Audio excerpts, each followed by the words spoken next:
Hello and welcome to Nyam Nyam. Let's make meringue cookies. Yum! Start with some egg white, 80 grams to be precise. Whisk it up. And then add in 140 grams of sugar, a little at a time.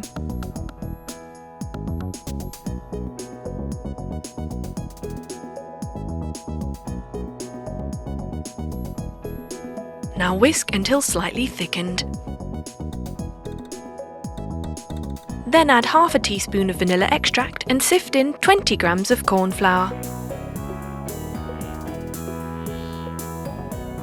Give it a final whisk. Pop that aside and get a glass. Place a food piping bag inside the glass, and then using a cocktail stick you're going to paint stripes on the inside of the piping bag. A variety of colours, and then pop in your meringue mixture. Remove the piping bag from the glass and start piping your meringues onto a baking tray. Just look at that. Bake for 65 minutes at 210 degrees Fahrenheit. And when they're ready, you can pipe on some cream.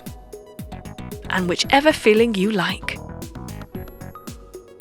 Close them up, and there you have meringue cookies. You can dip them in chocolate for a finishing touch. Yum!